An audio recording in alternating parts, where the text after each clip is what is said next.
There we go. Hello, friends and gamers. My name is Matthew Simone. I am the Web3 Gamer, and I am here with Olabisi, the host of the Web3 Quick Bites podcast. Olabisi, how's it going? Very well, thank you. And it's so great to be here today. Pleasure to have you. Where are you calling in from? Lagos, Nigeria. Fascinating. It is it's like late afternoon here. Is it evening, morning? How's the weather in Nigeria? It's like 10 p.m. here in Nigeria. And the weather has been quite hot lately, though. I mean, like the aftermath of the Harmattan or something. But then it's been hot here in Lagos. Really, really Well, hot. well, one would think we get used to it after so much time, but I live in the south of the US, and I can tell you, for living here for over 20 years, I'm still not used to the humidity and heat. I learned how to work with it rather than work against it, if that makes sense. Right. I can say the same for myself, too. Well, so honestly, there's a lot we can dig into here, but one of the main things I wanted to ask is, would you mind sharing just like a bit about your background? What led you to become a host for a podcast, especially what led you wanted to be a host for podcasts in Web3? That's a very good question. So I've been getting this question quite a lot, and I'm not surprised that that's the first question you're asking me. So, my background, like everybody who got into Web3, we all came from Web2, of course, and so coming from Web2, I worked in advertising, worked as a fiction writer, worked as a content writer, content marketing, anything like the whole marketing thing in Web2. And then I made the transition in 2020 during the pandemic when I was bored. I guess everybody was bored staying indoors all the time, and I needed something different. I wanted to do something different. I started working with this ad agency I was working with them, and then someone reached out to me that okay, there's this crypto exchange here in Nigeria that they're looking for a social media content writer. I was like, okay. I mean, I don't know anything about crypto. I didn't know anything about Bitcoin or anything. I was like, okay, I mean, extra cash wouldn't hurt during the pandemic, especially. And so he introduced us. I did the interview and I was honest. I said I don't know anything about this, but if you give me this job, I promise that I'm going to research and make sure I do my best to make sure you don't regret hiring me. And that was exactly what I did. I did a lot of research to be able to help me create the content for their social media, and that was how I found myself down the rabbit hole. I started with Bitcoin, learning about cryptocurrencies, Web3, NFTs. It was during the pandemic that NFT was the rave then. And so I learned about all that. I was like, okay, yeah, I mean, this sounds like fun. And there's probably a space for me to, yeah, I mean, I was tired of doing like the whole marketing and Web2, especially in advertising that was there. And so I discovered that, okay, I think it's something I like doing, actually want to do something more. But on getting to Google researching, I found out that there wasn't loads of resources online, and most of the resources there during the pandemic was, do you want to be a blockchain developer, learn Solidity? Or like, nah, I do not want to start my career all over. I wanted some sort of progression. I didn't want to start all over and then say, okay, I was doing marketing before, now I'm a Texas. I didn't want to do any of that. So it was quite tough. I had to learn, and I learned so many things. Until fast forward to 2023, I had the opportunity to work with a couple of NFT projects, Web3 projects, and then it was so the tables have turned. People started reaching out to me that okay, we see your post on LinkedIn. I've read your Medium articles. How can I get into the space too? Like, see, there's just so many answers I can give you guys. I do not even know the answers to everything. I'm still learning myself. And so the idea for the podcast came. I was like, you know what? Why don't I just create a platform to answer all those questions that these people have? I mean, they're asking me questions that I do not even have answers to. Imagine someone asking me, Olabisi, how do I respond? I do not even own a startup myself. So how can I answer that question, right? And so that was how the idea of the podcast came about. And then initially I started like, okay, I was going to help pass out information in a way that it's easy for them to understand and easy for them to digest. That was what inspired the quick bite. I mean, it's something you can listen to and then you understand immediately, or yeah, you just get the whole hang of it immediately. And so recorded my first episode, recorded the second one. I was gaining traction. Okay, this sounds like fun. This sounds like people actually really want to learn and understand what Web3 is. And then I started getting guests on the show. And so far so good. It's been great. It's been a success in its own way.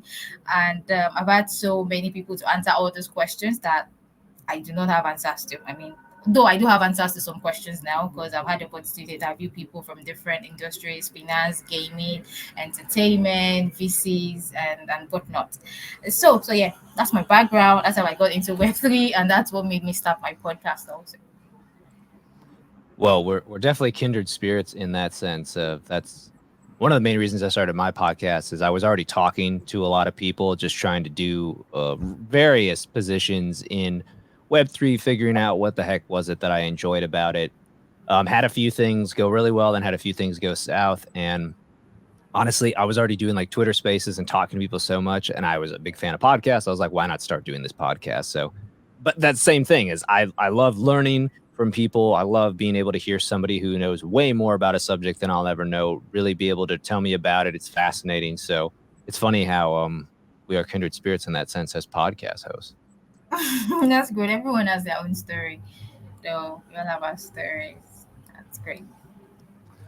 Well, so then for people who don't know, like when you meet people who have no idea what Web3 is, what's like in the simplest way, how do you explain its significance? Okay, so there are different ways I explain Web3, but on this podcast, I'm going to come from a different angle. So I would say Web3 is basically the next phase of the internet that's trying to, let me say, shake things up. So right now, we are in the Web2 era, right? Where a handful of big tech companies, they own basically everything down to social media apps, Twitter, Instagram, name it. The big tech companies, they own everything and they control all our data. They profit from it. And we just basically go along for the ride as a product because we are not paying for it. So we are the product, right? So we're all just going with it as a product because they have our data, they have everything, and that's how they're making their money. So Web3 basically wants to flip the script and put regular people back in charge instead of the big dogs in quotes. And so Web3 uses things like blockchain. I'm using things now because for the sake of people who don't understand how Web3 works or yeah. So things like blockchain, crypto, and decentralized apps to spread power out instead of like I said, the big tech companies having holding all the power to themselves. And so the main difference is with Web3 is that we can truly own identity for the first time. We can own our identity and information online. And I mean, you post a status update, you control that data, not Facebook. You buy an item, the record is on a public blockchain and it's not stored on some cloud server or some Amazon server. So it's not that. And so this way, there's no central authority that owns the internet. It's managed and controlled by us, the users, through community platforms and networks. So Web3 is more transparent, it's open, with value flowing back to people and not just the big corporations. And so, I mean, of course, what I just said is just vision, basically. Web3 still has a long way to go. We are still in the early stages. But the core idea is that Web3 is returning power and ownership to normal internet users like you and me. And that's the change I could get down with after how dirty these big tech companies are playing us. I hope I've been able to keep it simple and not complicate and not complicate things. No, I think that was a really good high level overview of you're totally right. It's almost like you know, you one not only are you having more control over your data, but it's almost like you have a unique digital ID that's finally interoperable between multiple things, whether that's apps, platforms, financial institutions. Really, the limit will just keep expanding. But for now, yes, I would agree. We're very early on, and it's crazy to think we're early on because to me it feels like we have such this broad spectrum of things you can do in Web3. But it truly has, at this point, it's maybe a decade old industry. If we're going to just go all the way back to crypto, but realistically, even since then, like of people operating in it, I should say it's not that old of an industry, and especially it's only been within the last 5 years maybe that people are actually making a living out of it and really pouring money into it, so to say. Yeah, that's right. I agree with you actually. I mean, it's like Web3 just how would I put it now? People just started noticing Web3 or they just started learning about it and now the more where we had more people last year than we've ever had. Let's say during the time I joined, that was 3 years ago. Now we have more people in this space because word is spreading so fast. Well, although most people are in it for the money, though, I mean, but we are getting there. We are getting the mainstream adoption little by little. No, you're totally right. There's plenty of people who are just in it for the money, but those people usually jump ship pretty quick, or they get ousted because people realize they're not trying to better the space. Whereas the people who stick around and are consistently not only putting their own money and time but resources in, those are the people I think you and I are big fans of and have followed for a long time. Um, which leads me to ask, like, so what do you feel like is the and I hate to do it as a whole for the continent, so maybe we'll just narrow in Nigeria since that's probably your wheelhouse. But what do you feel are some of the misconceptions about Web3 in Nigeria? And we could say Greater Africa if you know, but one thing I can think about is like people in the States, they don't think of any sort of Web3 industry going on in Africa. They think of, oh, Africa and Web3 is as simple as they use Bitcoin because their currency in their unstable countries is devalued, which is simply not the case. There's so many Web3 projects going on in Africa. And I guess I'm just wondering, what do you feel are misconceptions and what would you like to say to clear those misconceptions? Just like you said, some people think Web3 is irrelevant to everyday Africans. Like they think we can't hang with the crypto hype, but then that is all wrong because there's already a ton of Africans all in on this, creating NFTs, coding blockchains, speculating on tokens, etc.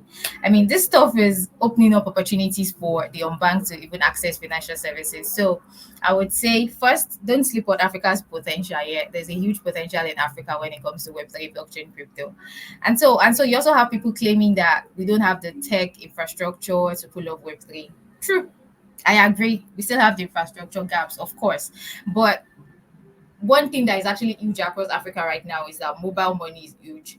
Developers are building local solutions tailored to African needs and realities. We have hackathons every now and then popping up everywhere. I mean, the talent is there, of course, talent is there, so there's no doubt about that. We have so many young talents in the crypto space, and then Nigeria is like one of the fastest growing communities, Web3 communities right now.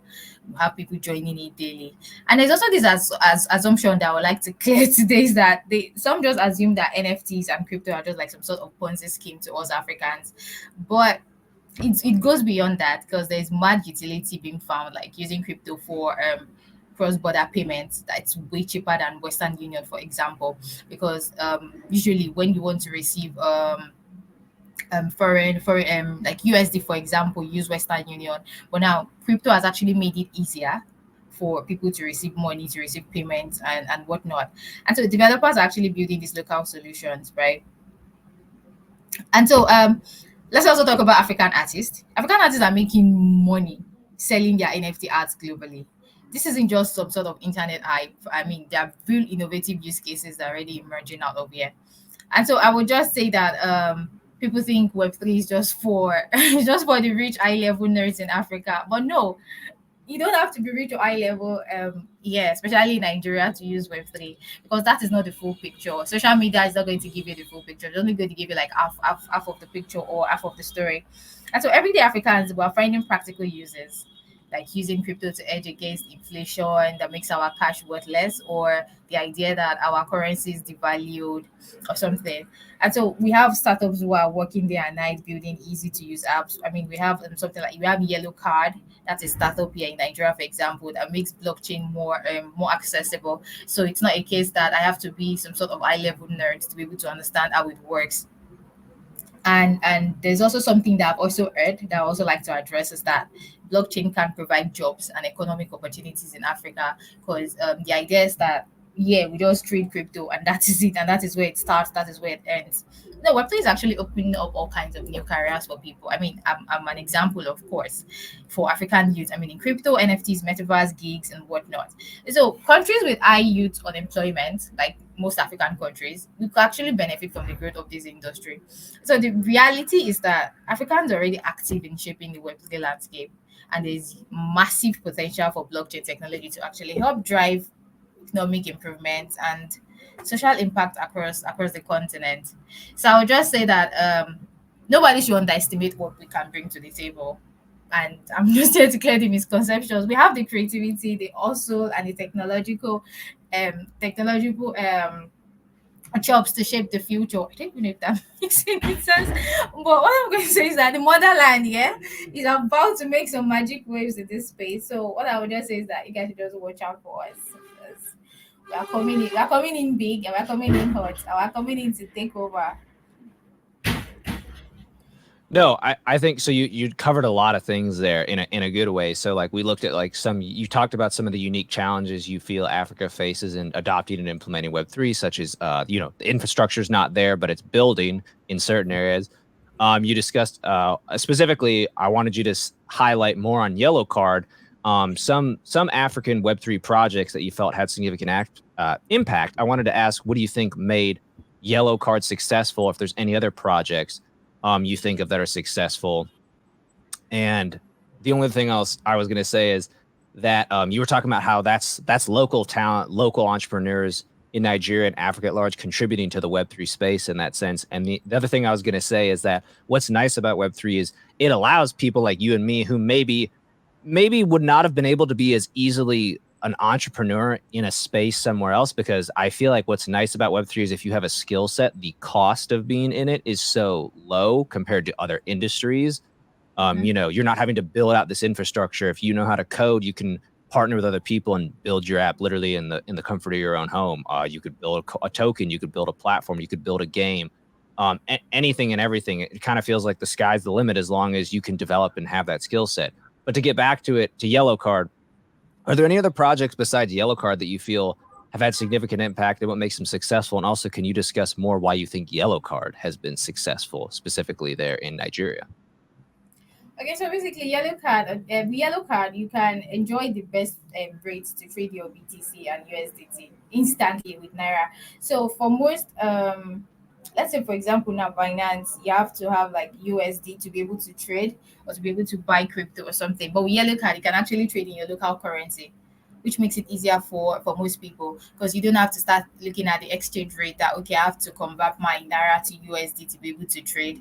But with yellow card, you can do all that with your local currency. And you can also transfer funds into like if your yellow card account, you can transfer funds into it using your bank transfer. You can just start trading, right? There's also some sort of like refer and earn. So it's just like you can also move money across borders instantly. Like I can send money to somebody in Ghana and then I don't get charged for it, right? I can also track all my payments. So that makes it easy for the average person. That is why I said you don't have to be like some sort of nerd to be able to use apps like this. And so we have projects like Yellowcard, for example, that actually doing this to make Web3 more accessible to the average person to be able to use it. Anybody can just sign in and then start trading because transfer money from your local bank account, transfer it to your yellow card account, and then you just get started. So it's as simple as ABC. And for other projects, I feel actually doing great things. I mean, there's Quidax. Quidax is also similar to what Yellow Card does. It's a made in Africa cryptocurrency exchange that allows many Africans to access and trade crypto and NFTs more seamlessly. So the thing there is that if we want to gain more adoption in Africa, Nigeria, where I stay, it's that you have to make it easy because people can be lazy sometimes. If it's too complex, they'll tell you, nah, that is not something they want to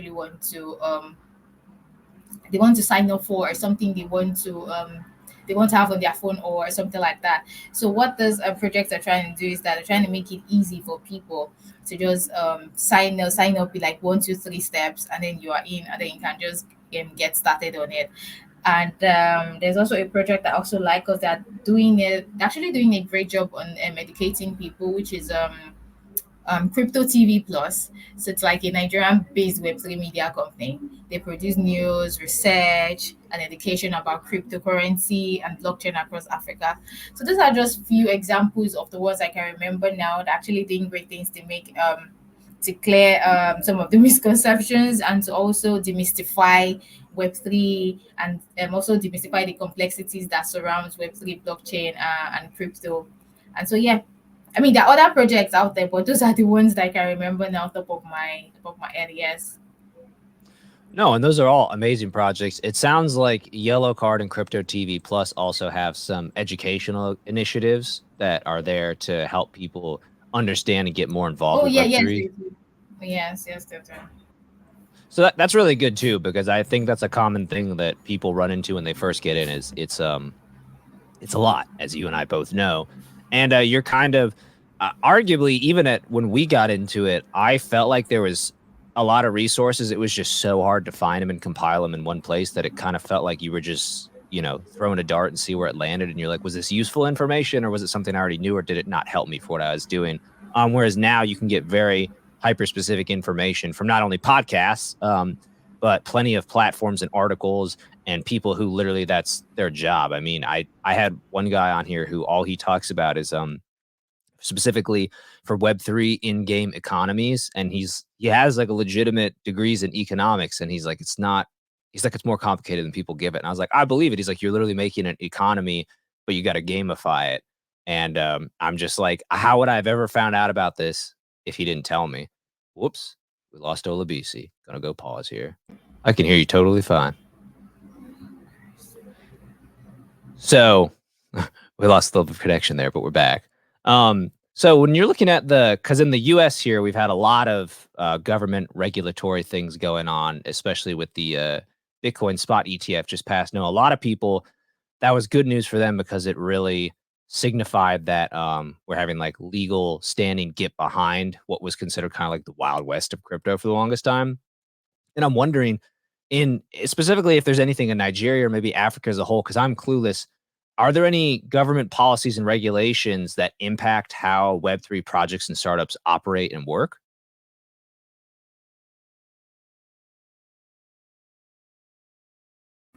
Oh, yeah, sure. So, okay, cool. So, just for me, edit 3, 2, 1. So, I'm curious too, in Nigeria or Africa as a whole, are there any government policies and regulations that impact how Web3 projects and startups operate or are created? Because obviously here in the US, we've had now the Bitcoin spot ETF approved, which has been a major shift for a lot of people to say, well, we're like the US is legally behind a form of crypto, so to speak, even if it's just Bitcoin. So it's been a big push for people to go, we finally got some sort of regulation, and there's a lot of money that poured into those. But I'm curious if there's any sort of regulations or issues, that make it difficult for Web3 startups in Nigeria and Africa as a whole that you know of. That's a very, very good question because right now in Africa, yeah, we don't really have that adoption yet. And it was until recently that the Nigerian government actually approved for the citizens to start trading crypto. Because before anybody would dare trade a crypto or something and they get the money in their bank account, that account gets flagged down and it's frozen and so because they believe that anything associated with crypto is fraudulent and so they were a bit sketchy with approving it. And so most web3 startups around the period that that regulation was passed, they automatically collapsed, yeah, because they didn't have the government backing and everything. So it was until recently it came as a surprise to us, the citizens, too, when they announced that now, I mean, it's all good, everybody can trade, can have your Web3 startup, we can have your Web3 project. And imagine the amount of money that they've lost with that regulation, with that law that they passed during that period. And so many projects that so many people had to just keep their idea hidden or leave the country and go start their project in countries that approve Web3 blockchain and things like that. I mean, so this government policies, it has a huge impact, and it's like some sort of for better for worse, like some sort of marriage vows on local Web3 project basically. And the regulations they're still taking shape across a lot of the continent. I just gave an example of what's happening in Nigeria right now. And then like the so during the period that we're having like some sort of uncertainty with the regulations and laws and whatnot, it led to banks blocking crypto related transactions, like I said before. And it's affected the adoption rate, because for most young people they're like, what's the need, what's the essence? And most people have to start going through having to set up like a USD account to be able to get their funds and things like that. So I think where the government is lacking is that they don't have enough education on how this thing works. So there's still a lot of education needed to help policymakers, especially to understand that having overly restrictive regulations, it can stifle innovation, right? And so, but when your regulation is thoughtful, it is needed to protect consumers from risky schemes. So they need to have that balance. They need to understand that, okay, yeah, this thing can be, it has its pros and cons. So it's necessary for them to have some sort of balance, right? And they also have to include African Web3 builders in the policy process. Government can't just say, okay, this thing hurts and then we're going to ban it. They need to talk to people who are actively doing things in the space. Okay, how does this thing works? What regulation is going to make things easier for people? What is it going? How are we going to make things easier for people creating their projects in this space? And they need to understand the landscape. They need to understand the use cases. It's not just they shouldn't be overly focused on the cons and how it's going to hurt people or how people are going to start rug pulling people and things like that. So the best I believe that the best regulations will enable local projects to flourish and not shut them down. And so, but the bright side out of all this is that some nations now they are pioneering smart policies like crypto tax incentives and sandbox frameworks to actually spur growth. So countries are moving really quick to finalize regulations that will attract more Web3 business down the line. So I believe that the government support, right, could really accelerate Web3 innovation across Africa and unlock so much potential. But these restrictive policies would be a big setback for most projects because for someone like me, I'll be like, what's the need? Why do I even need to stress myself? I can just save my money and use it to go on vacations or something instead of creating a Web3 project or a Web3 startup. So I would say it's important that we see more forward thinking laws emerge to power African projects, right? So the Web3 community just needs to keep advising governments on how to get these regulations right, or else the world is going to leave us behind. And that's the truth. No, definitely. Well, and so do you know of any, I guess, particular person or company or anything that's trying to spearhead maybe getting these regulations in place? Like, I'm curious. Like you mentioned about crypto tax incentives. Is that for if somebody, you know, has a lot of crypto and invested in a country, there's some sort of tax incentive, or is it something with a company? Like, or if you know about it, could discuss it. Well, I don't really know any Web3 project, like any Web3 focused company right now in Nigeria. I mean, there used to be, it's called Laser Pay, but they crashed because of the government policies and for lack of funding, things like that. But I think maybe with the recent restriction that was lifted, we probably see more Web3 projects now coming up in the country. And yeah, the problem of the adoptions is also a problem, coupled with the regulation, the regulatory issues, and things like that. Okay.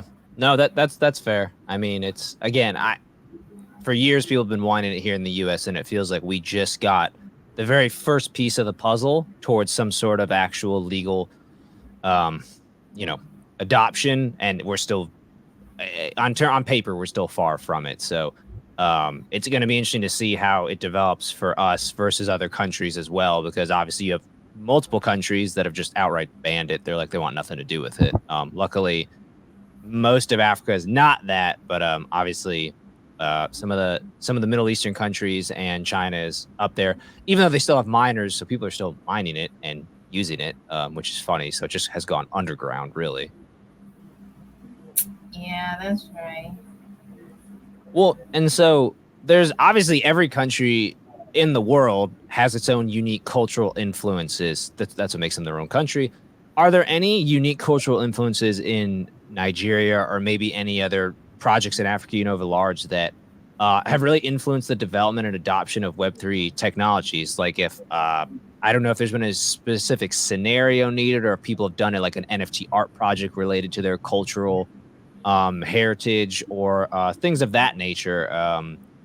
I don't have any specific examples I can give on our end in the US. I'm sure there are some, but it was a question I thought of that came to mind because I feel like, you know, Africa as a whole has such rich heritage, and every country has their own really deep, and even within the country, you know, you have sparsings of just so many unique cultural heritage. I wasn't sure if there was any you were aware of or knew of. Well, just like you said, culture is huge in this part of the world, right? down to everything we do. It all boils down to our cultural beliefs. So it has obviously shaped how Web3 takes root in Africa. So our local norms, values, creative tradition, these things, as whether we like it or not, it has influenced both the development and adoption of blockchain innovations really fascinating ways.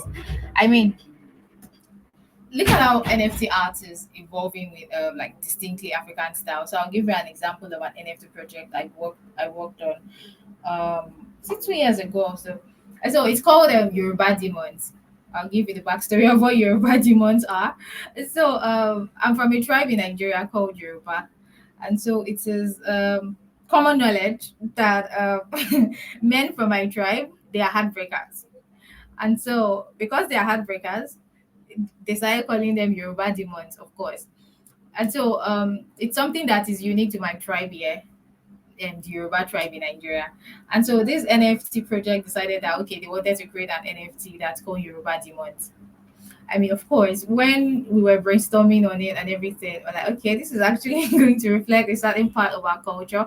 And then the NFT was the NFT art samples that we released first had the demons in like their full attire, which is like the full Yoruba attire for men. And so I mean it caught people's attention. I was like, okay, why would you even name your NFT as Yoruba demons? I mean thinking about it now, it's actually funny because I don't know what we're thinking about. But so that's an example of how culture reflects in things we do and how we do it, especially. So you have um you have emerging arts that mash up traditional motifs with sci-fi concepts. So it just shows the richness of African culture that it's making its mark on digital arts basically. And then it also our cultural attitudes also create adoption challenges. And so there's this hesitation around decentralization and be your own bank mentalities. Because some people still prefer to walk to the bank and drop their money there. And they'll tell you they don't understand how this works. It's because of the culture that has been instilled in them that you trust the bank with your money. And I mean, before we got to the stage where people started putting their money in banks, we had where people were keeping their money. They bury your own right in their room and they hide their money there.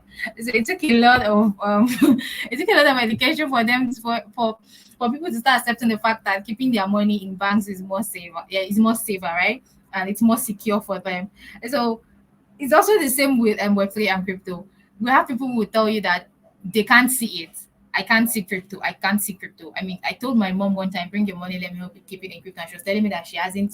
Why would she keep her money in a place that she doesn't even understand how crypto was? Can she feel it? Can she touch it? Can she see it? She doesn't understand how it works basically. So it also applies to so many other people too. Even people in my age bracket, they will tell you that no, it doesn't work like that. So it still all boils down to our cultures, our norms, and how we understand this thing. So educating people that blockchain can actually work in harmony with existing structures is very, very important. So, and we also can't ignore diversity within African cultures. So it is important that solutions that we create, it has to resonate across the continent as a whole, because solutions that resonate in Nigeria, for example, it might face resistance in Ghana, for example. So localization is key, and global Web3 models won't automatically work. It won't. So it is important that whoever is creating anything, whoever is working on anything, they need that African perspective. They need it to be part of an important part of whatever it is that they are building or they are creating, right? So I think when we immerse ourselves in our culture, our communities, and we create innovation rooted in cultural empathy and co-creation is basically the path forward. And that is how we shape a Web3 that Africans are proud of. And then my mother can finally trust me to help her keep her money in crypto. Hopefully. Well, no, I think that is a thing for a lot of people. I mean, I even think back to I've known about Bitcoin since 2010, 2011, and the same thing as I was just like, it's backed by nothing. Like, what do you do with it? Like, what's the point of it? And like, didn't understand it fundamentally then, and there was nobody to really explain what it was supposed to be or what people hoped for it to be. And I think there's a lot of projects now that they've understood that utility is a big thing, but also just being able to properly convey it to their users what their end goal is trying to be, and simply straight up being like it's trying to be a moneymaker. They're like, it's not trying to be a moneymaker, it's trying to be an out for people who desperately need it, who don't have options. I also wanted to ask, did that NFT collection, is that still out and about, or is it did you all scrap it and it's no longer a thing? It went down with the hype. It went down with Darn. the Darn, hype. because I was definitely gonna say I wanted to look at them and check it out, because that just sounds really cool from a cultural perspective. But well, maybe the next one, right? Yeah, the next one, hopefully. We kind of discussed already some economic impacts that Web3's had on a lot of local communities and economies. Simply put, one thing we discussed is obviously it lowers the bar of if you want to be an entrepreneur. You need a lot less going on, and a lot more just skills, but you can develop these skills thanks to the internet from other people. I know we create a lot of jobs if you have successful businesses and companies take off, like Yellow Card and Crypto TV Plus, as well as Queedax. So that's another thing that's great, I think, for a lot of the local communities and economies. Also, like you said, if it helps people, store their money in a safe place and hedge a bet against either devaluation or inflation, that's also a great thing. Are there any other things that you think it has or does economically for the communities of Nigeria and Africa as a whole that we haven't discussed? Well, right now we are just getting started, right? But I'm going to talk about the potential that it has on our economy right now.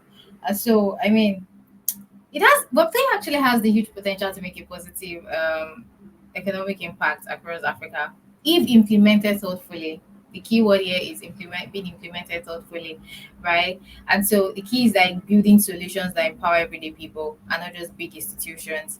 If you come down to the average person level, it is going to have a huge impact on the economy because it's the average people like me and people out there that are actually going to be huge beneficiaries of Web3 if it positively impacts the economy, right?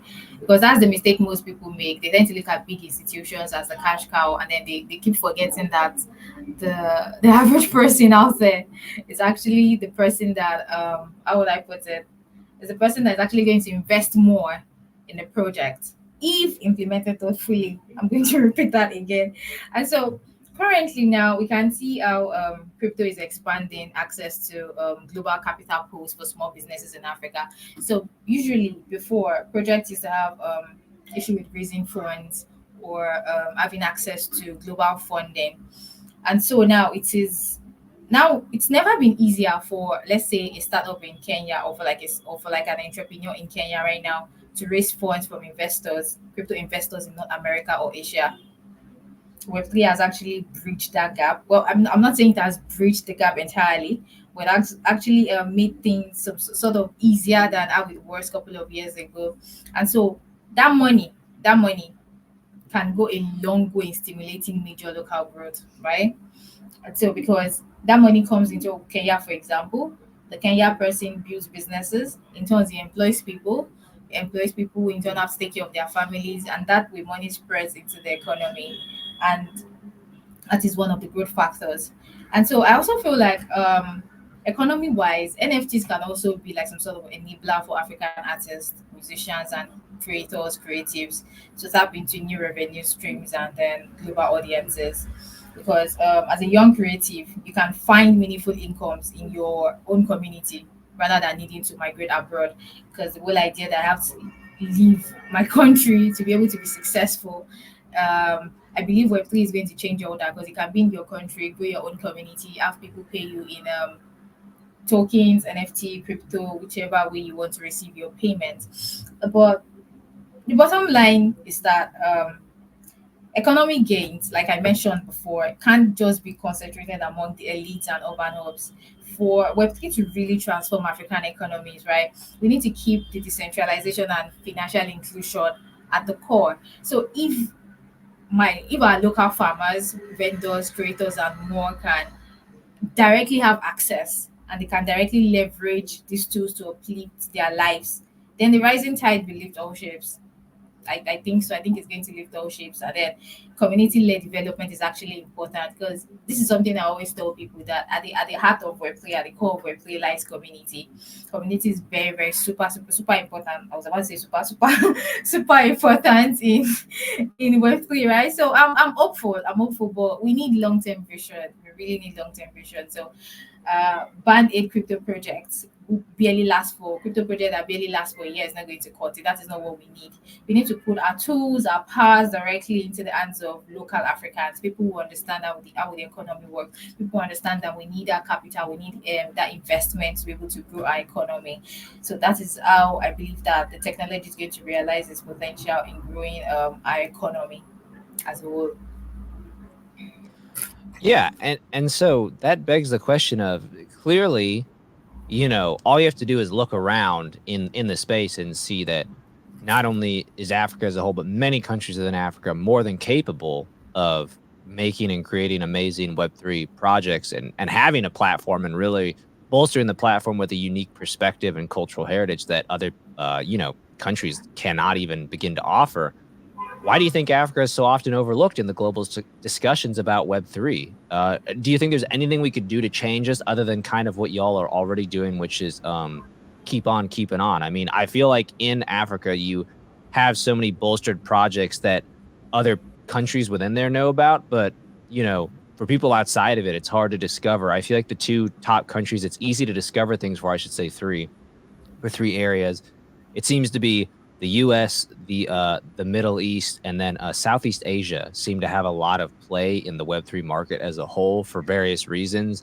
But people always leave Africa out, even though you all have so many amazing projects going on. So again, to reiterate the question, why do you think it's overlooked in global discussions, and what do you think could be done to change this? It's a very good question, a very great one. So I'm going to start by saying that I think Africa still has that stigma, right? So for some people, Africa is an afterthought. They just assume we are lagging behind on tech innovations. But I'm here to tell you guys today that that perception is still, it's old, right? But the reality is that there are smart Africans actively driving Web3 progress. And I gave some examples earlier, right? But the problem we have is that the mainstream tech world and media, they're still dominated by Western voices, right? We don't have a voice yet. We don't have a voice yet. And our African Web3 pioneers, they don't even get enough spotlight on the global stage. That is where the problem lies. And so what needs to happen to Africa is we telling our own Web3 stories. We need conferences worldwide. We even need to start our own conferences and tell our stories ourselves, because if we don't tell our stories, nobody's going to tell it for us. So we need conferences worldwide to also make an effort to highlight African speakers and projects. Because crypto thought leader are always just talking about what's happening in Silicon Valley or Asia, like you mentioned. You have to look at Nairobi in Kenya, you have to look at Lagos, Nigeria, Cape Town, all these major tech ops that are really doing cool things. So the global Web3 community also needs to do their part to elevate African voices. No, they don't have to speak on our behalf. They can give us the platform for us to talk. They don't have to talk on our behalf or say, yeah, they understand how it works. They don't live here. They don't have access to the locals like these Africans builders, African founders, African creatives the way they do. So they need to elevate, give us a platform, and not speak on our behalf because they don't even understand it. So if they want the full picture of where this technology is going, Africans, we need to have a seat at the table. We really need to have a seat at the table because there's just so much knowledge and creativity that is coming from African creators, developers, tech people, like that. And so there's just so much coming from these people that can actually benefit Web3 worldwide. So we have to create more bridges to bridge this gap. But I believe that with the right awareness and inclusion, our overlooked contributions, right, can start getting recognized, hopefully. And the innovations are happening. We just need the world to pay attention to us, because I am going to say this because it is what I believe, that Africa is going to shape the future of Web3 in a big way. And I mean in a really, really big way. And I mean it. And I stand by it. No, I can get behind that too. I think there's a lot of issues that just specifically people in Africa face that people in other countries either have a don't worry about or don't think about. Maybe through because there's an ease of infrastructure, maybe there's an ease of a use case that it's already been met through something else. But I think there's going to be a lot of really interesting things coming out in the next 5 to 10 years, and I'm curious, like, what is your outlook on the future of Web3 in Africa over the next 5, 10 years? And like, is it just possibilities are endless, or do you think there's going to be some specific factors that really play in? Well, first things first, I believe that if the obstacles that we're facing right now, we can overcome those obstacles, I would say the future looks incredibly bright for Web3 in Africa over the next decade. Yeah. And so I'll give you a couple of reasons why I think so. So for starters, with 70% of Africans were like under age 35. And so we have loads of young generation, and this young generation are going to be pouring talents into blockchain in the coming years, right? And so we'll see more innovations like the ones I mentioned, like those I mentioned, who recognize the potential early on. And then, so as internet access also spreads across the continent, more people will be able to plug into Web3 networks and adding improving mobile money infrastructure. And crypto adoption could really take off because most people just want to send money without hassle. Most people just want to have access to their money without stressing themselves or having to go queue at the bank. So if that could take off, then I'm sure that crypto adoption is really, really, really going to take off, going to be faster than the flash. And so also the government also need to do their best. They need to eventually get their policy act together and provide regulatory clarity and not restrict today, lift restriction tomorrow, restrict the next day, and lift restrictions. So they need to be clear on what they are doing. So because this will give entrepreneurs, builders the green light that okay, this is what we need to push forward. They will understand what exactly it is they need to do. And I believe investment in African Web3 startups is already rising, and so as the space matures, there will be billions more in VC funding. I believe that is going to happen in the next decade. So there are going to be there's going to be more money in VC funding to scale promising companies across Africa. And as this awareness spreads, organizations across finance, healthcare, agriculture, gaming, and more, they will tend to embrace blockchain solutions that is tailored for local needs. And so I believe Web3 is bound to make major social impact. So for all these reasons I just mentioned, I truly believe Africa is poised to be a global Web3 leader within the next decade. Of course, there'll be challenges along the way. Yes, I'm not ruling that out, but no doubt the momentum is already building, and I believe Africa's time is now. Yes, so that's my outlook on the future of Web3 in Africa by the next decade. No, that's an awesome outlook. So then, to that credit, is that something that you think needs to just be purely, you know, led by people in Africa for people in Africa, or is that something where you want international Web3 communities from all over the world to come in and support and collaborate with those initiatives? Do you think that's part of what's going to catalyze it going into the future? Is more and more people are going to want to invest, collaborate, work with these African Web3 companies? Oh yes, I mean now we need that collaboration. We need it so much, and so they can like I said before, give us a space at the table, shine the spotlight on some of our African creators, invest in our promising Web3 startups, spend time learning from African communities, and then learning about what works here and what doesn't work. And then so they shouldn't just assume that they have all the answers without actually doing the hard, no, I don't want to say the hard work. I'm trying to find the right word to use. Without actually understanding how it works. So they shouldn't assume they have all the answers, right? And then so also one thing I would actually also like to mention is that they should please open up their remote job opportunities to Africans. We have the talent here. You see a job opening, for example, and they tell you that okay, it's for Africans are eligible to apply, but then you know that the A, it's actually silent because they are not actually taking anybody from Africa. So you know the A in EMEA, the episode that's like it's actually silent, so they're not taking anybody from Africa. So please, we're pleading, open up your remote Web3 jobs to African talent. Give opportunities to young Africans that are actually looking to break into blockchain careers. They can't have this experience if you don't open up these opportunities, because the international community, they've gone well, we say they actually in the future, well, not like the future, but they've actually done things that we're just getting started yet. And so that the way for people to get experience is if they open up their doors and let our young talent get this experience, get opportunity, so that they're able to come back here and also replicate the same thing, and also create opportunities for people also.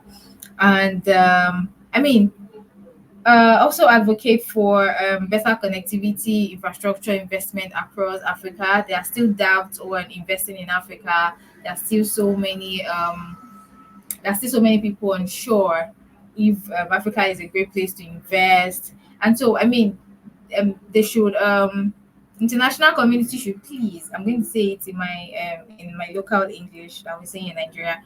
I beg, help us invest in our projects. There are so many there are so many promising projects here in Africa, because this is going to unlock more Web3 access for Africans here. And then so the locals should also push government, and with the help of the international community, to push our government for clear regulatory frameworks, because policy impacts what we can build. And then I believe really just comes out to uplifting African innovation on its own terms, not as an afterthought or having gone through anything and you're like, oh yeah, there's this continent that's somewhere there. No, we don't want to be afterthoughts anymore. The global community has a lot to gain from African perspectives, but they actually need to put in the effort to listen to us. It's one thing to believe you know our story, but when you truly listen and then you're just not listening, you're engaging us as partners, there's a lot to gain from us, like a whole lot to gain from our perspectives. No, that's great to hear, and that's a wonderful. Thank you for all that. First off, I love hearing it. And I agree with Olabisi. Please start finding more African Web3 projects to invest in. I will say when I was buying NFTs, and it was simply just me being like, I will say this, before NFTs took off in their unique aspect in gaming, the only reason I was buying NFTs is I wasn't trying to make money. I just thought it was cool being able to support artists, and the money went directly to them, and it was a free market in that sense. So there was a few African artists who made some really, really cool art that I was able to get. I don't know if any of it was based on anything culturally, if it was just supposed to be art inspired by whatever they were doing, but I thought it was really cool, and a lot of it was no different to me than if I saw a painting and I wanted to buy it from the student or artist. It felt the same way, and it was obviously at all very affordable prices. So I really liked doing that. And then I actually, a while ago, when I was first starting this podcast, I had a woman reach out to me where she would connect. It was either up and coming students or it was recent college graduates in all over Africa, and they would have a skill set like they could do marketing, like social media management, certain coding. And she reached out and was like, "Do you have any need?" And of course, like, you're hiring by the hour, and it's a very, very affordable rate. And I hired one of them for a while, and excellent work. I had no complaints with him. He was a great worker. The only problem ended up being is I didn't have enough work for him to do. So I was like, sorry, I only have like 5 hours of work for you to do a week. Like, I know you need like a full-time gig. And so I told him, I was like, I'm happy to keep doing this till you find something better. And eventually he found something better. And I was like, yeah, no harm, no foul. I'll be a reference. I'll help you however I can in that. But no complaints. He was an excellent student. He did a lot of great marketing for me, did a lot of great content creation, helped me organize a lot of things. So I really appreciated that work. And for me, he pivoted to another Web3 company. So I was like, well, this is good. So he's staying in that realm. So I like to think that hopefully that was a good start for him to get into Web3. But I haven't kept in contact with him, so I don't know if he's still there. But I guess the last thing I would ask is, what advice would you give to young Africans aspiring to enter into the Web3 space? Well, you see, the thing is, most people tend to overthink this thing. They tend to overthink, okay, what exactly do I need to know? What exactly do I need to do? Do I have to spend a year learning how Web3 works? What I usually tell people is, don't overthink it. Just dive in. I mean, by the time you start overthinking it, time goes, and then you realize that everybody has left you behind. So don't overthink it. Just dive in. You will learn along the way. Um, Join Discord servers. Twitter is a good place to start. Follow African crypto pioneers. Play around with some Web3 apps. So start by immersing yourself in some cultures. Immerse yourself in the culture. I mean, I'm talking about culture only. So immerse yourself in the culture. Don't overthink it, and then just dive in, right? And then find a lane that excites you. When I wanted to start, I discovered so many things. Like I mentioned before, when I was introducing myself, I had the option of being a blockchain developer or um, Solidity, all these their technical and programming languages. But I knew that wasn't me. And so by learning, by reading, by going on Twitter, spend time a lot on Twitter, I found my own path, which was marketing.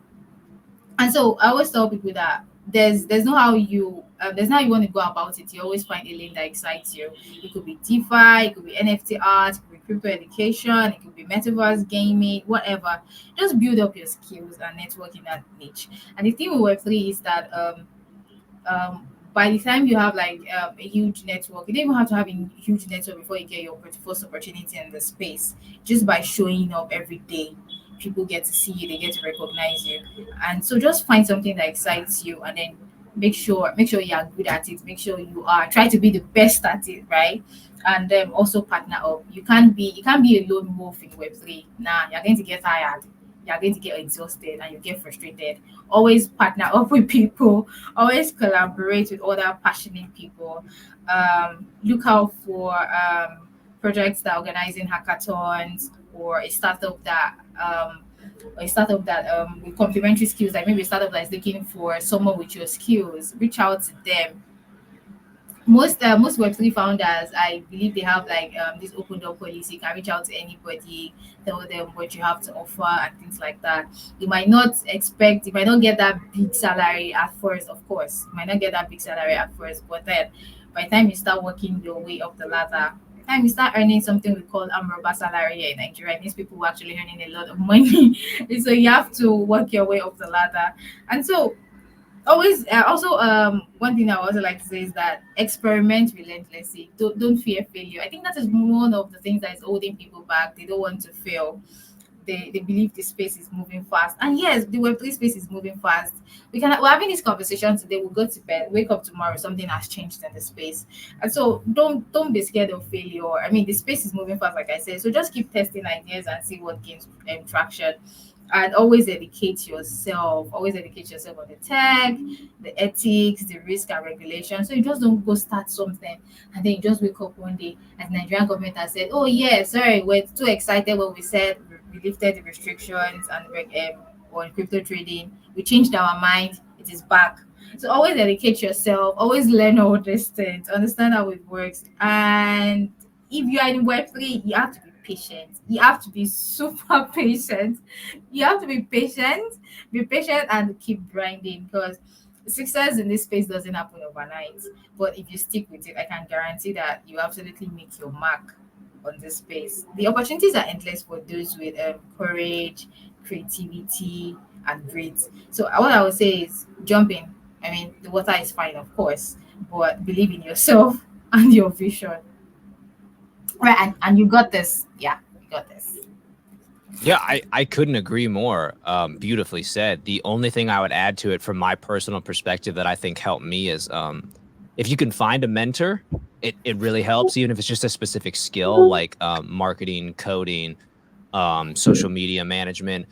I was amazed how many people that if I just shot an email at him and was like, hey, I know nothing. I'm not asking for all I'm asking for is your time. I'm not going to pay you. I'm not asking you to pay. Can you just teach me about this topic, or can you share your insight? People were more than happy to do it, especially in Web3. The only times people say they aren't is they're like, hey, I would love to. I have too much going on. I don't have time to even spare. And those are the only people I've ever had where they're like, but they always would lead me to someone else who'd say, but go check this out because this is where I learned a lot of it. So it was always, people were willing to offer a helping hand where asked. And I try to do the same. If anybody asks me, they're like, I'm trying to get into this, I don't know how to do it. I'm like, well, my experience may be unique compared to other people, but this is what I did. Hopefully that helps you. So I think finding a mentor can really help. You don't need one, but I think can be very beneficial because sometimes the mentor will make you ask questions to yourself that you would not think to ask. And I agree with you about just jump in and start. Don't wait around, because one of the main things I did is if I had sat here, I made a hard date that I was like, I'm going to start this podcast by this date. And if I didn't do that, who knows if I would have ever started it. And because I was like, I need to be ready before I start it. And I was not ready when I started it, but I've learned so much over time. I've developed so many things, and it's been so good that I just started, because part of the process of learning is just simply doing. And I think you can agree with that. I mean, as podcast hosts, we do a lot of talking, we do a lot of interviewing, we do a lot of researching. A lot of it is us foraying into topics we know absolutely nothing of, and our guest is going to be our first foray into it, other than what we read or research beforehand. Yeah, I agree with you too. Well, that's all I've got, like all my questions, and I thank you for your time. Is there anything we missed that you really wanted to talk about, or anything you wanted to say that I just didn't ask you? Nothing really. You asked the important questions, and I was glad I was able to answer all of them. I'm glad they were not putting you on the spot in a hard way. I know. Not at all. They were really good questions. I mean, no one has actually asked me these questions before from an African perspective. There's always been different topics, but so I'm actually glad that I could shine the spotlight on what happens in Africa, actually talk about what's going on in my continent. Yes. Yeah, I mean, again, I credit LinkedIn to being able to connect. I have no idea how I would have discovered you or your podcast otherwise. So I always really appreciate that I can just shoot somebody a message on there and connect like this. So once again, one, thanks for accepting my connection request. 2, thanks for being on the podcast. 3, thanks for giving me your time. 4, really looking forward to everything you do in your Web3 career and with the podcast. And that's all I got. That's great. Thanks for having me. It was a pleasure, and I had so much fun. Today. Wonderful. Well, I will have everything, all the Web3 African companies we discussed, I'm going to have in the show notes. I'm going to have everything so you can all check out Olabisi on all her relevant socials and her podcast in those show notes. Make sure you, again, as we've discussed, not only support her, but let's have more support outside of maybe your country of interest or where you know about things are going on. Don't forget to keep researching, developing, and pushing forward to be a better person every day. Me and Olabisi are big fans of it, and we'll support you all the way. That's right.